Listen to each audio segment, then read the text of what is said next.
When I was growing up, my family owned a cabin in Hancock, New York, in the Catskills. It was mainly used for hunting, but we'd also drive up there to hike, ride quads, make campfire s'mores, and just be in nature. This cabin was small. It was actually a trailer affixed into the ground and then added onto slightly. Because of this, my cousin and I would share a big bed in the main part of the trailer, and my dad would sleep on the couch, but we were all virtually in the same room. One night when I was about 10, I woke up to use the bathroom in the middle of the night and saw a man standing at the end of the bed staring at me. I knew instantly he was a ghost, as he was translucent and was dressed like he was from the mid-1800s. Quickly, I threw the cover over my head and squeezed next to my cousin, terrified. I must have passed out, because the next thing I knew I was on the floor of the trailer, next to the couch. I could hear my dad snoring loudly, but every time I tried to reach out to wake him up, something would grab my hand and pull it back. The next morning, I woke up on the trailer floor with my hands over my head. I woke up in an even weirder position the following night when my cousin and I awoke with the bed covered in vomit. It was from me, but I had no recollection of throwing up, and I'd never thrown up in my sleep before. But, wait, didn't you say in the title that there were multiple scary travel stories? Yes, and that's where things get even more creepy.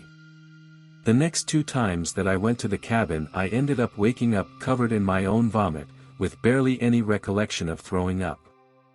This has never happened to me before, yet it was happening constantly at the cabin. Eventually, we sold the cabin, though years later I was told that a family member once claimed to see a UFO landing in the yard when he got up to use the toilet at 3 a.m.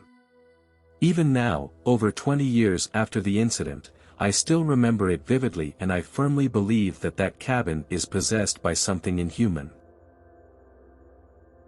Before we continue, please subscribe, like, comment, and share. We go on a lot of adventures with our camper van, and most of the time, we'll park in places in the middle of nowhere. Usually, our nights are peaceful, cozy, and all fine. However, one night in a little village in northern France, just off the city of Nancy, we found a place near the start of a forest trail to sleep for the night. When we were half asleep, we heard weird thumping sounds outside, like there was somebody knocking. We thought maybe it was a robber, but we took a look through our window and there was no one in sight. At that point, we were a little scared, but we brushed it off, thinking maybe it was just the wind howling on our camper van. After all, it's not the first time we've heard bizarre sounds outside when sleeping in random places in the wilderness. We decided to go back to sleep, but the pounding sound started again. Completely freaked out at this point, we chose to just leave and head to the secure service parking nearby. The next morning, as we were buying bread in town for breakfast, we told the story to the baker, and he told us there have been many creepy stories of spirits making themselves feel known in the forest. He suspected it was related to previous hiking accidents where hikers got lost or fell from the trail, only to be found weeks later. Hearing that, we were a bit relieved that we left and that nothing else happened. One thing's for sure. We will never return to that spot again after the experience, nor will we be hiking through those forest trails. I was hiking alone in the mountains. To get there, you obviously had to come through the woods way down below. As I made my way back down to the tree line, I headed into a clearing and decided to take a moment to rest.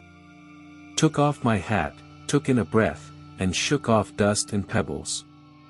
Suddenly I just became very aware that I wasn't alone. Normally when this sense kicks in, there's a deer or moose or bear nearby. Some animal. I turned towards the trees and saw a man all clad in black just staring at me. He was completely motionless. Didn't look like an inch of hiking or climbing gear on or around him. I thought it was odd, so I wanted to snag a photo. Reached out for my camera, and when I stood back up, the dude was just gone.